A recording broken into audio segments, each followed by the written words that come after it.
السلام علیکم ورحمۃ اللہ وبرکاتہ. حامدا ومصلیا اما بعد.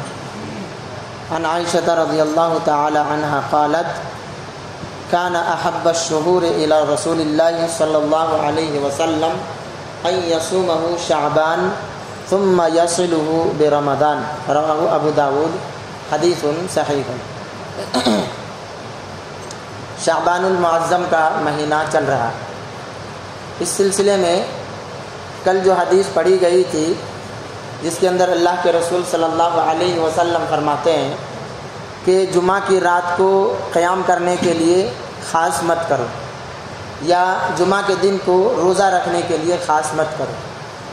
جمعہ کا دن ہفتے میں سب سے افضل دن ہے. جب اس دن کو خاص کرنے سے منع کیا گیا تو سال کے اندر، مہینے کے اندر، ہفتے کے اندر دوسرا کسی بھی دن کو خاص نہیں کیا جا سکتا کہ صرف اسی کے اندر عبادت کر لیں گے جم کے اور پھر دوسرے دنوں کے اندر اللہ کی عبادت سے غافل رہیں گے. ہاں، اگر کوئی شخص لگاتار روزہ رکھتا ہے، نفل روزہ رکھتا ہے، ایک دن کے بعد ایک دن روزہ رکھتا ہے، یا 13، 14، 15 کو روزہ رکھتا ہے، یا سوموار اور جمعرات کو روزہ رکھتا ہے، اس میں 13، 14، 15 کے دن اگر جمعہ کا دن پڑ جائے تو وہ اس دن میں روزہ رکھ سکتا ہے. ایک انسان کبھی نہیں روزہ رکھتا، صرف جمعہ کے دن کو افضل سمجھ کر کے وہ روزہ رکھنا چاہتا ہے تو ایسا نہیں رکھ سکتا. کیوں؟ اس لیے کہ اللہ کے رسول صلی اللہ علیہ وسلم نے کسی ایک خاص دن کو روزہ رکھنے سے منع فرمایا. اب اس حدیث کو سامنے رکھتے ہوئے جو لوگ رجب کے مہینے میں یا شعبان کے مہینے میں کسی ایک دن کو خاص کر لیتے ہیں اور اس دن کا روزہ رکھتے ہیں، وہ سراسر غلط ہے، صحیح نہیں ہے. شعبان کے مہینے میں اللہ کے رسول صلی اللہ علیہ وسلم کا کیا عمل تھا، آپ کیا کرتے تھے؟ دوسرے مہینوں کے مقابلے میں، رمضان کو چھوڑ کر دوسرے مہینوں کے مقابلے میں شعبان کے مہینے میں اللہ کے رسول صلی اللہ علیہ وسلم سب سے زیادہ روزہ رکھا کرتے تھے. یہاں تک کہ حضرت عائشہ رضی اللہ تعالی عنہا کہتی ہیں اللہ کے رسول صلی اللہ علیہ وسلم کو شعبان کے مہینے میں روزہ رکھنا سب سے زیادہ پسند تھا.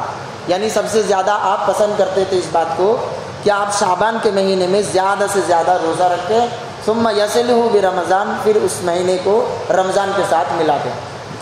اس اعتبار سے شعبان کے مہینے میں کثرت سے روزہ رکھنا چاہیے. لیکن یاد رکھیں کہ اللہ تعالیٰ نے جو 4 مہینے حرمت کے کہے ہیں، ان 4 مہینوں کے اندر شعبان کا مہینہ نہیں ہے.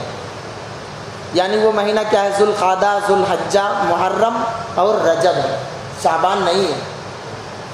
اللہ کے رسول صلی اللہ علیہ وسلم کے بارے میں یہ بھی نقل کرتے ہیں جو ترمذی کی روایت ہے، اللہ کے رسول صلی اللہ علیہ وسلم شعبان کے مہینے میں کثرت سے روزہ رکھتے تھے، مگر تھوڑا، یعنی تھوڑے دن کو چھوڑ کر کے سارے دنوں کا روزہ رکھتے تھے. اسی حدیث کے اندر آگے فرماتے ہیں کہ بلکانہ یصومہ کلہ، بلکہ پورا کا پورا مہینہ بھی روزہ رکھتے تھے. پورا کا پورا مہینہ یہ عرب لوگ استعمال کرتے تھے. اگر اکثر چیز کو وہ لوگ استعمال کرتے ہیں اس کو پورا کا پورا کہتے ہیں. تو اکثر دنوں کے اندر شعبان کے مہینے میں اکثر آپ صلی اللہ علیہ وسلم روزہ رکھتے تھے. تو اسی حساب سے کہہ دیا گیا کہ اکثر آپ صلی اللہ علیہ وسلم اس مہینے میں روزہ رکھتے تھے. اس مہینے میں روزہ رکھنے کی حکمت کیا ہے؟ کیوں اللہ کے رسول صلی اللہ علیہ وسلم روزہ رکھتے ہیں؟ آپ صلی اللہ علیہ وسلم فرماتے ہیں کہ شعبان کا مہینہ ایک ایسا مہینہ ہے جس میں لوگ اللہ رب العالمین سے غافل ہو جاتے ہیں، جو کہ رجب اور رمضان کے بیچ میں، یعنی شعبان کا مہینہ. رجب کا مہینہ حرمت کا مہینہ ہے، اس کی عزت کرتے ہوئے لوگ جو ہے گناہ کا کام کم کرتے ہیں، اور رمضان کے مہینے میں تو بالکل نہیں کرتے ہیں. لیکن بیچ میں جو شعبان کا مہینہ ہے اس میں کثرت سے لوگ غافل ہو جاتے ہیں. اس لیے اللہ کے رسول صلی اللہ علیہ وسلم اس مہینے میں زیادہ سے زیادہ روزہ رکھتے تھے. دوسری وجہ یہ بھی ہے، آپ صلی اللہ علیہ وسلم فرماتے ہیں کہ اس مہینے کے اندر اعمال بندوں کے اللہ تک پہنچایا جاتا ہے. لہذا میں یہ چاہتا ہوں کہ روزے کی حالت میں میرا عمل اللہ تک پہنچے. یہ ساری حدیثیں صحیح ہیں. اس کے علاوہ اگر آپ سے کوئی کہے کوئی خاص دن کا روزہ رکھنے کے لیے، 15 شعبان کا روزہ رکھنے کے لیے، تو پھر آپ اس سے کہیں کہ اس بارے میں اللہ کے رسول صلی اللہ علیہ وسلم کا کوئی طریقہ یا آپ صلی اللہ علیہ وسلم کی کوئی سنت یا آپ صلی اللہ علیہ وسلم نے کسی کو بتایا، کسی کو حکم دیا، صحابہ کرام میں سے کسی نے وہ عمل کیا، آپ اس طرح سے اس سے ثبوت مانگے، کیونکہ وہی عمل عبادت ہو سکتا ہے جو اللہ کے رسول صلی اللہ علیہ وسلم یا آپ کے بعد آپ کے صحابہ کرام کرتے تھے۔ اللہ رب العالمین سے دعا ہے اللہ تعالی ہمیں نبی کریم صلی اللہ علیہ وسلم کے طریقے کو صحیح سے سمجھنے اور اس پر عمل کرنے کی توفیق عطا فرمائے۔